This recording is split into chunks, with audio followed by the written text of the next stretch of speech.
Salut à tous et bienvenue aujourd'hui à Caméra pour un nouveau tutoriel sur Blender. Donc aujourd'hui on va continuer notre maison, on va créer donc le terrain autour de la maison, donc vous montrer quelques techniques pour créer donc un terrain assez réaliste, hein, d'accord, donc assez sympa, et du coup poser notre maison dessus pour ensuite l'habiller par des barrières, d'accord, donc un mur en pierre avec un petit portail et essayer d'habiller un petit peu le jardin avec des choses et d'autres. Et après on passera à la partie intérieure, donc les meubles. Donc n'hésitez pas à me dire en commentaire si vous voulez vraiment qu'on fasse cette partie ensemble, ou sinon on s'arrêtera là juste aux extérieurs de la maison. Okay. Donc du coup, on va passer donc, sur notre projet. Donc n'oubliez pas donc de télécharger les ressources hein, pour avoir donc les textures que je vous ai fournies. Et du coup, là pour le terrain, par contre, donc je ne vous ai pas fourni de textures pour le terrain donc extérieur. Donc je vous montrerai où les prendre en fait hein, directement sur Internet. Donc du coup, pour commencer, en fait, on va créer un sol en fait hein, donc, au niveau de notre axe central. Donc pour recentrer le curseur au centre de la scène, il faut appuyer sur Shift C. D'accord, donc je vais afficher mes touches pour que vous puissiez voir sur quoi j'appuie. Voilà, donc Shift C pour recentrer le curseur. Et là, on va faire un Shift A, Mesh, Plan. Donc ce plan, on va lui donner donc, la taille à peu près de la maison. Donc j'ai envie que donc, la maison soit donc, accessible par un petit chemin ici qui va donner donc, au portail. Ensuite, la maison sera entourée d'un mur de pierre avec des barrières en fer. Et à l'arrière, pourquoi pas un petit jardin avec un espace détente. Vu qu'il y a une baie vitrée ici, on pourra accéder directement au jardin depuis l'arrière. Donc pour ce faire, on va scale notre plan sur l'axe Y, et là on va donc tirer la souris vers nous, pour donner donc la bonne densité. Donc là je pense que sur l'axe Y ici, en termes de place, c'est largement suffisant. Par contre à l'arrière du plan, non. Donc on va appuyer sur Tab pour passer en mode Edit, on sélectionne donc le mode Arrête, et là on va faire un GY, donc G pour activer le déplacement, Y pour bloquer l'axe Y, et là on tire un peu vers l'arrière, comme ceci. Voilà, donc là je pense que c'est pas trop mal. En termes de taille, on est vraiment pas mal. Ok. Maintenant, on va faire un scale X, donc on repasse en mode objet avec Tab, on tire sur notre plan, et là on vient de placer donc avec GX pour le déplacer sur l'axe X, à peu près comme ça. Voilà, donc j'ai pas envie qu'il y ait beaucoup d'espace sur le côté, plus sur l'arrière, hein, d'accord, donc c'est une petite maison de ville, vraiment très basique, et du coup, voilà. Donc là, ça me paraît pas mal. Maintenant, pour aimanter notre plan en fait au niveau du sol, on peut activer donc ici donc l'aimant, vous voyez, et là on a différents modes d'aimant en fait. Donc l'aimant permet donc d'aimanter, comme son nom l'indique, la géométrie. Et du coup, on peut l'aimanter de façon incrémentielle, donc il va s'augmenter par des valeurs. On peut l'augmenter, donc on peut l'aimanter sur les vertex, sur les arêtes, sur les faces ou sur le volume. Donc nous, on va utiliser donc le mode face. D'accord. Et ici, quand on va déplacer notre plan sur l'axe Z, en fait, vous voyez, il va s'aimanter par rapport aux faces. Donc si on passe en dessous, donc la face du dessous, hein, on aimante directement notre plan dessus. Et là, il est parfaitement aimanté, il le superpose parfaitement bien. Ok? Voilà, parfait. Donc maintenant qu'on a incrémenté, donc on va désactiver l'élément ici, et là on va passer à la modélisation de notre plan. Donc si on regarde les valeurs ici dans éléments, on voit que vu qu'on a modifié notre objet en mode objet, les valeurs sont fausses. Donc on n'oublie pas, on appuie sur Q pour les quick favoris, et on applique donc la rotation à la taille et l'origine vers la géométrie pour recalculer le centre de masse de mon plan. Maintenant que mon plan est fait, on va lui donner un petit peu de dénivelé, d'accord, un petit peu de détail en termes de terrain, d'accord, parce qu'un terrain c'est pas plat comme ça, c'est pas parfaitement plat. Donc pour créer ce niveau de détail, on va utiliser donc un nouveau modificateur qui est le modificateur de déplacement. Donc je l'ai montré déjà à plusieurs reprises, hein. Donc le modificateur de déplacement va permettre de déplacer les vertex en fonction de valeurs noires et blanches, d'accord, donc en fonction d'une texture, et cette texture va bouger les vertex. Si c'est des valeurs blanches, ils vont monter, si c'est des valeurs noires, ils vont descendre, et si c'est des valeurs grises, ils vont rester au niveau médian. Donc du coup, on peut utiliser donc, cette méthode-là pour créer notre terrain, pour le déformer de façon aléatoire, et du coup créer quelque chose de vraiment sympa. Donc pour ce faire, on applique ici donc, le déplacement, et là il me demande une nouvelle texture. Donc on clique sur Nouvelle, et là, on va renommer cette texture en déplacement terrain. Donc déplacement terrain. Ce déplacement de terrain, donc ensuite, il a des coordonnées locales sur les UV globales ou en mode objet. Donc nous, on va laisser pour l'instant local, d'accord. Donc je vous montrerai après à quoi ça sert ces paramètres-là. Et on a ici donc la force et le niveau médian. Donc le niveau médian, c'est les valeurs à 0,5, donc les valeurs grises, puisque 0,5 c'est 50% de blanc et 50% de noir, hein, 0,5. Donc du coup, c'est les valeurs de gris, donc c'est le niveau moyen. Si on tire avec une force de 1, ça va déplacer donc tous mes vertex de 1 ou moins 1 en fonction des valeurs noires ou blanches. D'accord? Donc du coup, une fois qu'on sait ça, On va ici créer notre nouvelle texture, donc ici dans le paramètre texture. Et là, on a bien donc le déplacement terrain, vous voyez, qui est sélectionné. Et on peut sélectionner une image procédurale. Donc là, on va sélectionner nuage.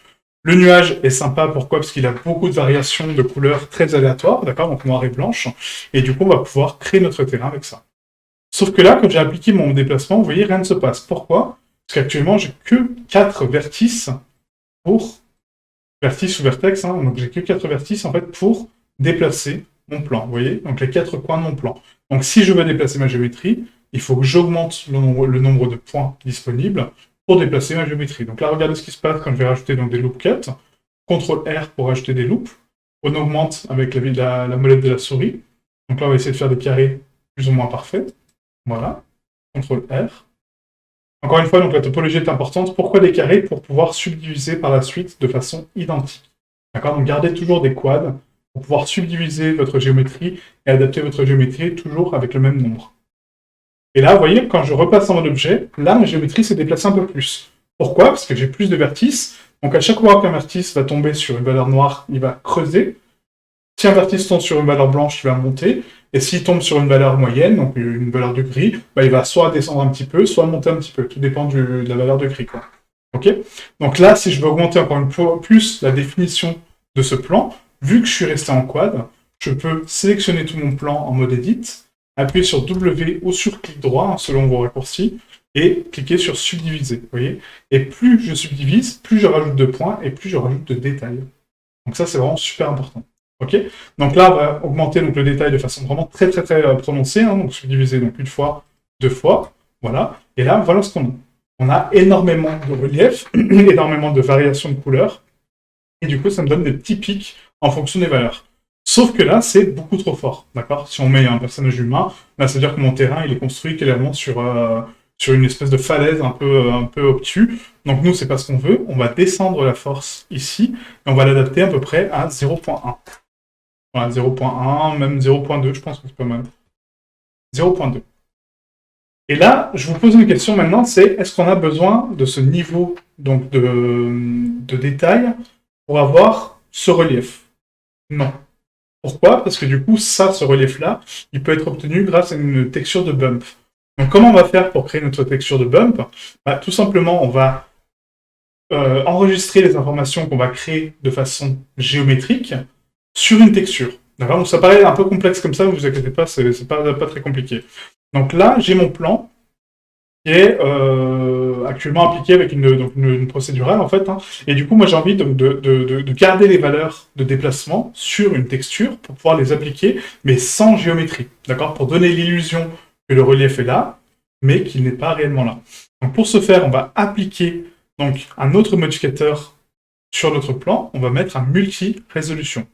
Ce multi-résolution, on va le passer donc avant le déplacement. Donc d'abord, on divise la géométrie et ensuite on déplace. D'accord? Donc très important, l'ordre des modificateurs, c'est d'abord on donne la géométrie et ensuite on déplace la géométrie. Et là, je peux augmenter donc, le nombre de subdivisions de façon à avoir donc, un multi-résolution propre. D'accord? Donc pour ce faire, je clique sur subdiviser donc une fois. Et là, vous voyez, ça me subdivise mon plan, et plus je vais le subdiviser, et plus j'aurai du détail par rapport à ma texture. Vous voyez, donc là, on garde tout le relief de ma texture, et on est en train de peaufiner mon relief. Et plus je subdivise, et plus ça sera précis, et plus j'aurai quelque chose de clair. Vous voyez, comme là. Là, c'est pas mal. D'accord? Donc là, je peux me rendre compte que c'est encore un petit peu trop fort, donc du coup, on va baisser un petit peu plus la force, on va la mettre à 0.1, juste pour avoir un tout petit peu de relief. Voilà, donc là, c'est propre. On va appuyer sur W pour lisser l'ombrage, très important. Et maintenant, je veux enregistrer ces informations sur mon plan. Donc comment je fais? Bah, du coup, c'est très simple, en fait, on a juste à dupliquer notre plan, d'accord? Donc avec Shift D, et ce plan-là, je le laisse exactement à la même place que l'autre. Donc, clic droit pour le remettre donc, en place. Et ce plan-là, on va donc le décimer ou le mettre tout simplement avec juste 4 vertex, d'accord? Donc juste enlever la géométrie qu'on a créée au final.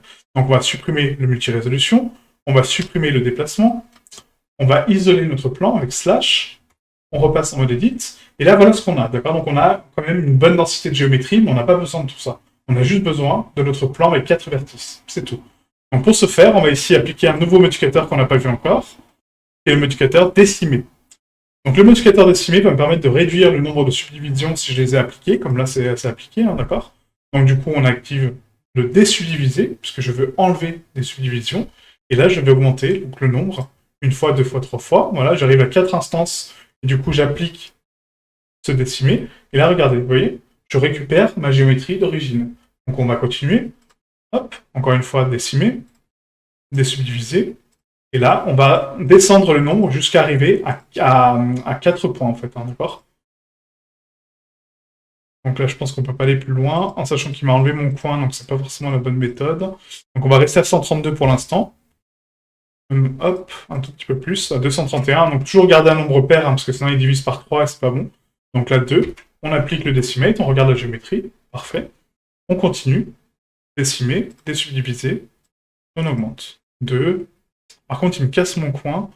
Ce qu'on peut faire éventuellement, donc là, on va faire encore plus simple. On va passer en mode edit.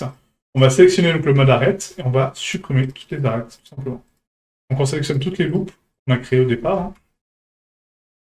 Ah, donc normalement, l'ordre, en fait, hein, c'est de créer le plan neutre, créer un plan à part, et après le diviser, et ensuite créer donc, la géométrie qu'on a faite. Là, on a fait un petit peu l'inverse, c'était pour montrer donc, les différents modificateurs, hein. Donc surtout le décimètre qui est vraiment sympa. Et du coup, voilà. Mais sinon, la méthode, en fait, c'est d'abord de faire votre plan à 4 vertex, ensuite de faire votre plan détaillé, d'accord? Donc vous suivez, vous donnez tout le détail que vous voulez, et après on peut précalculer les deux. Donc là, X, dissoudre arrête, et là je me retrouve avec mon plan propre. Ok? Donc Q, rotation taille, origine vers géométrie. On reprend l'autre, donc slash pour afficher l'autre terrain, et là on va appliquer les modificateurs. Donc on applique d'abord le multi-raise, on applique ensuite le déplacement, voilà, on recalcule la rotation de la taille, l'origine vers la géométrie, parce qu'on a modifié la géométrie, hein, très important. Et là, maintenant, j'ai envie de précalculer les deux ensemble. Comment je fais? Bah, du coup, il faut que je crée une texture qui va enregistrer ces informations. Donc, pour ce faire, je prends mon plan de base, d'accord? Donc, le plan qui est neutre, d'accord? Donc, sans relief. Et là, je vais le déplier sur les UV. Donc, on va ici, donc, dans le dépliage UV. Hop, slash pour l'isoler. Voilà. On sélectionne mon plan. On va faire U pour le déplier. Et là, voilà ce qui me retranscrit. D'accord? Donc, il me retranscrit mon plan parfaitement propre. On va le rotate à 90. Donc, R 90. Hop. CTRL A, CTRL P pour impacter. Si vous n'avez pas ces options, encore une fois, c'est dans ici UV. On va ici, donc CTRL A, c'est que je les retrouve. Donc, c'est taille moyenne des îles. Vous voyez, CTRL A. Et CTRL P, c'est impacter les îles. D'accord? Donc, maintenant qu'on a notre carte UV, on va créer une nouvelle texture pour enregistrer les informations de l'autre. Donc pour ce faire, je vais dans Shading, voilà. Hop, on va appuyer sur Slash pour donc, juste afficher notre plan. Et sur ce plan-là, je vais créer un nouveau matériel. Donc là, ce nouveau matériel, on va le renommer donc, tout de suite en M-terrain. Voilà. Et c'est lui qui va recevoir les informations de l'autre. D'accord? Donc du coup, regardez bien, on va faire un Shift A, texture, texture image, pour créer donc une nouvelle image qui va enregistrer les informations de mon terrain. Et là, on va cliquer sur Nouvelle. On va créer une nouvelle texture. Cette texture-là va être renommée donc T-terrain. On va commencer par la normale. On va mettre donc, une résolution en 4096, vu que c'est pour l'extérieur qu'elle est assez grande. On va laisser en haute résolution, en 4096 par 4096. Et la normal map, donc la couleur de base du normal map, c'est du RGB, et c'est 50% de rouge, 50% de vert, d'accord? Et 100% de bleu. Ça, c'est la couleur nominale d'une carte de normale. Okay, si vous voulez avoir une carte de normale neutre, c'est ça. C'est 50% de rouge, 50% de vert et 100% de bleu. On décoche l'alpha et on le valide avec OK. Là, il me demande maintenant le profil de ma texture. Donc pour l'instant, on va laisser en sRGB, d'accord? Après, on le changera en normal. Mais pour l'instant, on le laisse en sRGB. Maintenant, pour précalculer un objet vers un autre, d'accord? Donc ça, je l'ai déjà montré plusieurs fois, mais je vous le réexplique cette fois-ci. C'est qu'on va donc, on va calculer en fait la différence de hauteur entre les deux objets, d'accord? Donc là, j'ai un objet qui est parfaitement plat, mon plan, et j'ai un autre objet qui est mon terrain, lui déplacé par le déplacement qu'on a créé. Là, on va faire un calcul entre les deux. Donc lui, il va détecter si la géométrie est en dessous, bah, il va m'envoyer une information négative. Si la géométrie est au-dessus, il va m'envoyer une information positive. Et du coup, il va enregistrer ça sous forme d'une carte. Donc pour ce faire, on resélectionne donc notre plan 1, plan 2, donc slash, on va prendre juste nos plans. Je vais remettre ça en mode pré-rendu. Donc on prend que nos plans, d'accord? Donc le plan et le plan 1. On va faire un slash pour les isoler. Et là, le but, c'est de calculer donc, le détail entre les deux. Donc d'abord, pour précalculer donc, un objet, il faut donc sélectionner l'objet qui va recevoir l'information, celui qui la contient, ok? Aller donc dans Cycles, sur le moteur Cycles, donc, il n'y a que lui qui permet de calculer ça. Afficher notre texture, donc ici, T-terrain normal, vous voyez, elle est là, ma texture, on a créé. Hein. Et là, on va cliquer sur précalculer. Là, il me demande, le précalcul, c'est quoi? Est-ce que c'est un précalcul combiné? Non. Moi, je veux précalculer la normale. Je veux calculer la différence de hauteur. Ok? Il me demande donc l'espace tangent, oui. Plus X, plus Y, plus Z, oui, c'est parfait, l'influence. Ensuite, c'est quoi? C'est une sélection vers actif? Oui. C'est ma sélection, donc mon plan haute définition, vers mon plan actif. D'accord? Et ensuite, il me demande la distance d'extrusion. Donc là, on va mettre 0.01. Je pense que c'est largement suffisant. Et là, la sortie, donc c'est en image texture, donc la marge, on va la réduire un peu. On va mettre 5 pixels, voilà, en termes de marge. Et je pense que c'est pas trop mal. Là, on n'est pas trop mal, donc la torrent, et normal, ok. Et maintenant, rappelez-vous, donc ici, il vous indique, quand vous précalculez quelque chose, c'est la sélection vers l'actif. Donc on va vérifier si on a bien ça. Donc ma sélection, c'est celui-ci, d'accord? Donc c'est mon plan haute définition vers mon actif. Donc l'actif, c'est mon plan. Donc on appuie sur le plan haute définition, contrôle, clic gauche, pour sélectionner le plan donc, plat en dernier, d'accord? Donc le plan plat, il est en jaune clair, et le plan sélectionné, donc le plan détaillé, est en orange. Donc ça, c'est très important, hein, d'accord? Donc celui qui est actif, c'est la couleur la plus vive. Celui qui n'est pas actif, c'est la couleur la plus sombre. Okay, donc là, il me demande sélection vers actif. Donc ma sélection, c'est quoi? C'est mon plan haute définition vers mon actif, qui est mon plan où je veux récupérer les informations avec mon nœud. Okay, maintenant qu'on a bien donc, défini notre ordre, on a bien sélectionné notre nœud de réception d'informations, on peut cliquer sur précalcul. Et là, ça va m'enregistrer donc les informations entre les deux plans, et du coup, va me détecter si c'est des valeurs hautes, si c'est des valeurs basses. Ok? Donc là, la carte est terminée. Vous voyez, en fait, donc du coup, ce que ça m'a donné, ça m'a retranscrit donc, une carte avec tout le détail que j'ai créé. Vous voyez, tous les petits points de création. C'est parfait. Donc là, on a notre carte de normale. Donc du coup, on va l'enregistrer. Donc image enregistrée sous. N'oubliez pas cette étape-là. Hein, c'est très important d'enregistrer vos textures. On va dans texture, on va renommer ça donc en terrain. Donc on crée un nouveau dossier. Et dans ce terrain, on va mettre T-terrain normal. Au niveau du profil, c'est bien du PNG en RGB. On va mettre en 16 bits pour récupérer un maximum d'informations au niveau de la normale et sans compression. D'accord? Et on enregistre la texture. Maintenant, le profil de ma texture, c'est quoi? C'est de la non-color. OK? Et après, on pourrait la raccorder directement sur la normale. OK? Donc là, on peut la réenregistrer encore une fois. Voilà. Et comme ça, on l'aura pour la suite. Maintenant, on va calculer la bump, donc la différence de hauteur. Comment je fais pour calculer une bump? Bah, là, actuellement, Cycles ne le propose pas, d'accord? La bump, il l'a pas. Donc, on peut calculer un déplacement, on peut calculer donc un ombrage, on peut calculer pas mal de choses, mais la bump n'y est pas. Donc, comment on fait pour récupérer la bump alors qu'on l'a pas au niveau du précalcul? Bah, tout simplement, en fait, en créant une carte de cavité, d'accord? Donc, une carte de cavité, c'est quoi? C'est une carte d'enfoncement, enfin de valeur d'enfoncement, en fait, si vous voulez, et du coup qui va retranscrire donc les valeurs de hauteur et les valeurs basses et hautes. D'accord? Donc pour ce faire, je vais vous montrer comment ça se fait. Donc du coup ici, on va prendre, pour calculer la différence entre les deux, par contre, ce ne sera pas possible. Alors je suis en train de réfléchir parce que du coup, on ne pourra pas la calculer comme ça. On peut éventuellement calculer là-haut, en fait. Avec là-haut, on aura quasiment le même résultat. Donc, je vous montre avec l'occlusion ambiante. Donc là, on va sélectionner occlusion ambiante. Il va nous redemander de créer une nouvelle texture, forcément. Hein. Donc, texture, texture image, nouvelle. Celle-ci, je vais la renommer T-bump-terrain. D'accord? Ou terrain bump, enfin peu importe. Hein. Tout à l'heure, on avait mis quoi? T-terrain normal. On va mettre T-terrain bump, excusez-moi. Voilà. On valide avec OK. Et là, la valeur donc, de base, en fait, hein, ça va être du gris. D'accord? Donc le gris, c'est quoi? C'est du coup les valeurs de saturation. Donc on va pas passer en noir et blanc. Mais c'est 0% de teinte, 0% de saturation et la valeur à 0.5. Ça, c'est la valeur neutre. D'accord? Donc la valeur neutre de gris, 50% de blanc, 50% de noir. Ça, c'est une carte de bump neutre. Okay.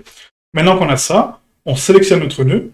On a encore toujours notre plan actif vers sélection. Et là, on clique sur précalcul. Donc là, lui, ce qu'il va faire, c'est qu'il va détecter donc, les valeurs enfoncées, il va les mettre en plus sombre, parce que c'est des creux, et les valeurs plus claires en hauteur. D'accord? Donc du coup, ça va me retranscrire une carte de 8. Donc ça, c'est une technique qu'on peut utiliser pour récupérer la bump. Elle n'est pas à 100% propre, puisque du coup, c'est une autre façon de calculer la bump. Mais après, je vais vous montrer comment la modifier un petit peu et comment l'adapter en bump. Ok? Voilà, donc là, vous voyez, en fait, il m'a calculé l'occlusion ambiante en fait, de ma scène. Donc, toutes les valeurs creuses sont en noir, d'accord? Donc, c'est des valeurs vraiment profondes, donc vous allez voir vraiment très sombre. Et il m'a également donc, calculé la maison, forcément, donc l'ombrage de la maison, d'accord? Donc là, c'est pas très grave dans le sens où la maison sera par-dessus, donc peu importe, d'accord? Donc, on s'en fout. Mais dans l'absolu, c'est pas l'idéal, d'accord? Donc, du coup, on va ici, donc, dans Image, enregistrer sous.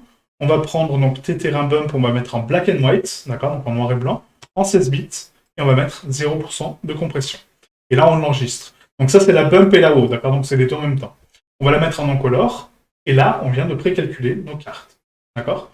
Donc maintenant, je peux supprimer mon plan, donc 0, le plan, le premier, en fait, hein, celui qui est détaillé, d'accord? Donc pas l'autre. Je supprime, et là, on va tout réafficher avec slash. Maintenant, regardez, donc, quand je vais passer en mode rendu, on va passer en mode rendu, donc ici, en pré-rendu, là, quand je vais appliquer mes textures, vous allez voir qu'on va avoir exactement le même détail, la même qualité de détail qu'au départ. Donc là, je sélectionne mon plan, et je vais raccorder déjà l'occlusion ambiante de ma scène. D'accord? Donc, différence, encore une fois, l'occlusion ambiante de la texture, l'occlusion ambiante de la scène. Ça, c'est l'occlusion ambiante de la scène. C'est le contact entre mes objets. Ça, c'est l'occlusion ambiante de ma texture, donc propre à la texture, et les deux ne sont pas identiques. Ok? On raccorde donc la couleur à la couleur de base. Donc là, on obtient donc l'ombrage de contact de ma maison et mon sol. Et ensuite, on raccorde donc la couleur. Pour l'instant, on n'a que ça. Hein, donc, dans la couleur 1. Là, vous voyez, il m'en retranscrit donc les valeurs noires et les valeurs blanches. Donc, l'occlusion ambiante de ma texture. Okay. Et là, on va raccorder ça maintenant à la bump. Donc, on va mettre un vecteur de bump. Je raccorde ça à la normale. Et ma couleur à la hauteur. Là, il va me donner donc des notions de relief. Vous voyez, donc les valeurs creuses sont enfoncées, les valeurs blanches sont un petit peu plus en relief. Parfait. Ensuite, on va donc ajouter la normal map, donc texture, vecteur, excusez-moi, carte de normal. On transforme cette texture en valeur de vecteur, et les vecteurs, on les passe dans les normales. Comme ceci. Et là, on récupère le détail de ma normale. Maintenant, la force, on va mettre à 0.35 et 0.35 au niveau de la force ici. Voilà. Et donc là, on peut s'apercevoir que du coup, est-ce que c'est une bonne méthode d'obtenir donc la haut? Enfin, la haut, oui, mais pas la bump. Pourquoi? Parce que du coup, vous voyez, en fait, les valeurs creuses, elles sont beaucoup trop sombres. Donc là, pour adoucir ça, on met un dégradé de couleur. On transforme donc nos valeurs qui sortent ici, qui sont vraiment très brutes. On les passe dans une rampe. Voilà ce qu'on obtient. Et là, on peut changer donc la valeur noire et lui dire que non, c'est pas du noir, c'est un peu du gris. D'accord? Pour lui donner un petit peu plus donc d'ombrage, comme ceci. Et là, vous voyez, on tronque un peu les valeurs, et du coup, ça nous permet de contrôler notre carte de 8, et du coup, de contrôler donc, les valeurs en fait maxi et mini. Quoi. Donc là, juste les augmenter un tout petit peu, voilà, on va baisser un petit peu les blancs, augmenter un tout petit peu les noirs. Voilà, comme ça. Voilà, comme ça, on aura un peu de relief sur la scène, ce sera pas trop mal. Hop. Donc là, c'est un petit peu trop prononcé, on va les descendre encore un peu.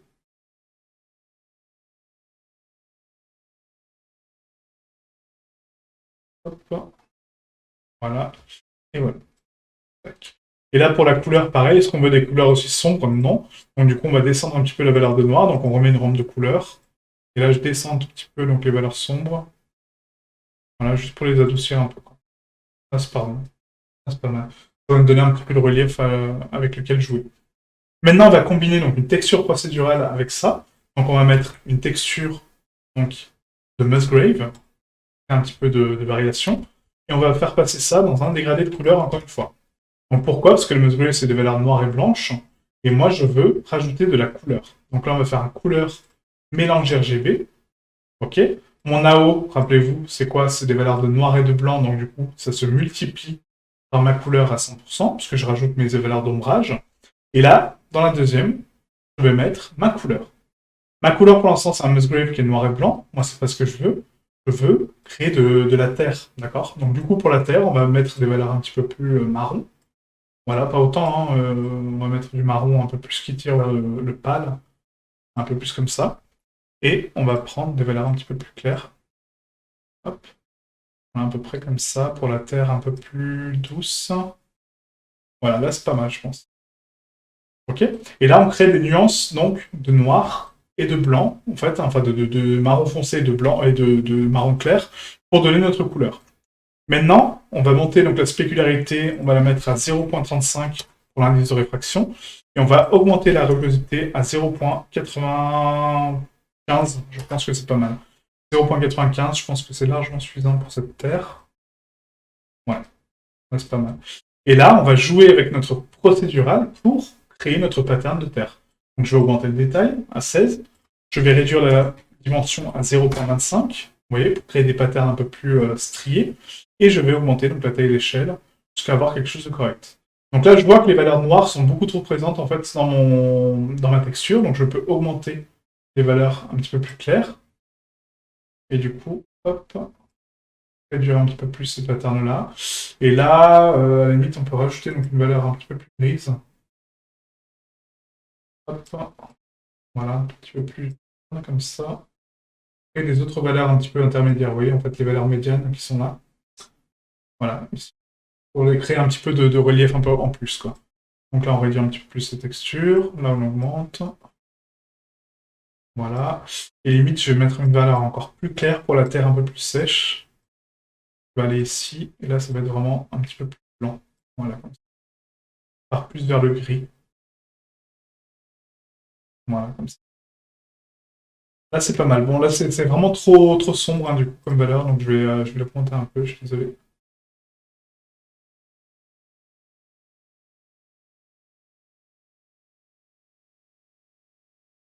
Voilà, donc là, c'est pas mal. Voilà, et là c'est... Ok. Donc maintenant, on va rajouter donc, du détail sur cette texture. Donc comment on fait? Bah, du coup, je prends ma texture seule, d'accord? Et là, on va combiner deux bumps. Donc comment on fait pour combiner deux reliefs ensemble? Donc j'ai le relief de mon terrain, ok? Et maintenant, je veux combiner le relief de ma texture. Donc la texture procédurale. Donc là, j'ai un nœud de bump, j'ai une normale, ok? Mais comment je fais pour rajouter une autre bump? Bah, du coup, je fais un Shift A vecteur bump. Là, je crée donc un deuxième nœud de bump. Ce bump va accueillir donc, mon bump de terrain. Et là, je connecte ça à la normale. Ok. Là, je suis en train de combiner donc, les deux bumps. Donc le bump de ma texture, vous voyez, avec les petites taches noires, et le bump de ma procédurale. Sauf que là, il est beaucoup trop fort, donc on va le réduire. 0,35. On va mettre la hauteur à 0,65 à peu près. Voilà. Et là, on récupère, vous voyez, un maximum de détails. Maintenant, je veux récupérer ma normale quand même. Donc on récupère la normale, tout simplement. Et voilà comment on combine deux bumps ensemble. Ok. Ça permet de créer donc pas mal de relief et pas mal de choses. Donc là, en termes de variation, je pense que c'est un petit peu trop fort hein, au niveau du pattern. On va mettre peut-être à 0,5. Voilà, juste pour augmenter un petit peu la valeur. Et là, ça fait un peu de terre. Voilà. De toute façon, on va la recouvrir avec de l'herbe après par la suite. Donc du coup, ce sera beaucoup plus parlant comme ça. Hop. Voilà. Donc là, pour casser un petit peu cet aléatoire, à la limite, ce qu'on peut faire éventuellement, c'est là, je viens de penser, on va combiner deux textures procédurales ensemble. Donc là, pour ce faire, on va rajouter donc, une texture de Voronoi, comme ceci. On va mettre donc une couleur mélangée RGB, donc pour mélanger donc, deux textures ensemble. Et là, je les veux les deux à 50%. Donc 50% de Musgrave et 50% de Voronoi. Mon Voronoi actuellement, il va faire quoi? Il va me créer des cellules, d'accord? Donc des espèces de petites cases un petit peu stylées. Donc voilà à quoi ressemble le Voronoi actuellement. Il est beaucoup trop grand. Donc là, on va l'augmenter à peu près 25 pour créer des petites mottes de terre. On resélectionne ça, et ça c'est mon mélange, vous voyez? Donc là, mes modes de terre vont se rajouter à ma texture existante. Celle-ci, on peut la mettre à la limite en... peut-être en cellule, parce que là, les modes de terre comme ça, c'est sympa, mais... off. Parce que si on la passe en F2, on a vraiment des craquements, vous voyez? Donc là, ça peut être sympa, avec un peu de distorsion. Je pense que ça peut être sympa, ouais. Donc là, on va mettre ça donc, en F2. On va augmenter les valeurs de mon Voronoi, donc convertisseur dégradé de couleur pour augmenter les valeurs de noir. On les augmente. Hop, voilà, à peu près comme ça. Voilà, pour créer des grosses démarcations. Et là, si je regarde mon résultat combiné, donc là j'ai 50%, et là j'ai 100%. Vous voyez, ça permet juste de casser un petit peu plus les zones noires, en fait. Et donc là, on va mettre juste pas un multiply, on va mettre un screen en écran. Et là, on va détronquer un peu plus. Voilà. Nickel. Ah, ça permet juste de créer un aléatoire un peu plus cool, quoi. Donc je vous montrerai les nœuds à la fin propres, hein, de façon un peu plus grande, et vous expliquer un petit peu tout ça. D'accord, parce que là j'ai un peu vite au niveau des procédurales. Mais regardez les vidéos que j'ai faites sur la procédurale, c'est à peu près la même méthode tout le temps. Il faut juste adapter les valeurs et essayer de créer un pattern un peu cool. Voilà. Donc là, ça me plaît pas mal en termes de relief. Ouais, même si la texture rouge un peu là me casse un petit peu, je trouve. On va partir sur un pattern un petit peu plus vert, voilà, comme ça. Là, c'est pas mal. Ouais. Là, ça me plaît pas mal, et cette valeur-là est beaucoup trop sombre encore, donc je vais l'augmenter un petit peu plus. Voilà. Nickel. Ok. Donc là, on a créé donc, notre texture de terre, oui, en quelques clics. Donc on a donné du relief au terrain, on a créé donc, une procédurale. Pour l'instant, on ne va pas l'enregistrer parce que c'est pour la photo, donc du coup, ça ne sert à rien de bake les textures qu'on vient de créer en procédurale. Mais si vous voulez les garder pour un autre projet, il faut les enregistrer de la même façon qu'on vient de faire, d'accord? Sauf que là, on sélectionne donc du coup la couleur et on enregistre la couleur. Ensuite, on calcule la normale et on calcule la normale de cette texture. On prend l'occlusion ambiante et on calcule l'occlusion ambiante de cette texture. D'accord? Donc tout ça, c'est des étapes à faire. Un petit peu longues à mon goût, hein, parce que du coup, c'est vraiment beaucoup de manip. Créer les nœuds, créer la texture, précalculer, etc. Il y a d'autres façons beaucoup plus simples sur d'autres logiciels. Mais voilà, là, on reste exclusif à Blender et du coup, je vous montre tout sur Blender. Ok? Ah, donc là, on vient de créer donc, notre texture, donc c'est vraiment sympa. Il nous manque juste maintenant donc, la spécularité à raccorder au niveau d'un Fresnel. Donc le Fresnel pour la Terre, on va mettre à 0.75. On va raccorder donc du coup la normale dessus et la normale sur l'occlusion ambiante pour récupérer donc l'ombrage de contact de ma texture. Et là, on a quelque chose de pas trop mal. Hein. Bon, c'est un peu défraîchi, ça fait quelque chose en travaux, mais vous inquiétez pas, après on va l'améliorer avec des petites pierres autour, décoration, petit jardin, pourquoi pas, enfin des trucs un peu cool pour habiller ça. Là, c'est vraiment de la terre brute, hein, du coup. Ok. Voilà, donc là on a fait notre terrain en quelques clics. Voilà, donc j'espère que c'était compréhensible en termes d'explication, que ce n'était pas trop compliqué. Je sais que je vais un peu vite en termes de débit, on me le répète souvent, j'en suis désolé, mais si je ne fais pas ce débit là, bah, les vidéos sont beaucoup trop longues, déjà qu'elles sont assez longues comme ça, et les séries sont vraiment très très longues. Après c'est une vidéo, voilà, vous mettez en pause, vous pouvez prendre le temps de la regarder, voilà, d'assimiler les informations, de regarder les autres tutoriels pour prendre un complément d'information, parce que du coup, voilà, c'est des choses que je répète souvent. Voilà, donc n'hésitez pas à faire cette mécanique-là pour adapter votre rythme. Voilà, tout simplement. Parce que moi, je peux ralentir, mais le truc, c'est que c'est pas dans ma nature, et c'est très compliqué pour moi de ralentir le débit, quoi. J'essaye, hein, mais ça marche pas des masses, quoi. Donc là, on va juste se faire un petit rendu rapide pour voir un petit peu le résultat du terrain. Et du coup, sur la deuxième partie, donc sur la prochaine session, on créera notre mur, donc de façon très simple encore une fois. Je vais vous montrer comment créer donc du coup un mur en briques, mais de façon précise, d'accord? Donc pas uniquement avec une texture, mais vraiment avec la géométrie. Donc ce qui est très lourd en termes de rendu, certes, mais du coup qui rajoute quand même pas mal de cachets au niveau de la scène, et c'est pour la photo, encore une fois. Quand c'est pour la photo, quand c'est pas optimisé, on peut se permettre de donner un petit peu de géométrie, un petit peu de choses un petit peu lourdes. Mais voilà, faites attention à votre géométrie. Si vous avez un PC pas assez puissant pour gérer autant de vertices et autant de géométrie, n'hésitez pas à utiliser cette technique, le précalcul. Vous enregistrez les informations d'une carte vers une autre, et du coup, vous récupérez le même détail. En simulé, certes, mais il est là. C'est du détail que vous avez. D'accord? Voilà, donc du coup, bon, là, ça prend un peu de temps pour le rendu parce que je suis en stream. Enfin, je suis en enregistrement en même temps, donc du coup, ça marche pas. Mais voilà, on se retrouve pour la prochaine session pour le mur, en fait. Et après, on fera donc le chemin et tous les extérieurs. Et si vraiment vous voulez, on pourra pousser jusqu'aux meubles. Mais voilà, il y a déjà pas mal de tutos sur les meubles et sur la géométrie en général sur la chaîne. Donc à vous de voir, à vous de me dire en commentaire. Donc n'hésitez pas, un petit commentaire. Oui, je veux les meubles. Et puis, je ferai les meubles avec grand plaisir. Ok? Donc, merci à vous et à demain. Ciao.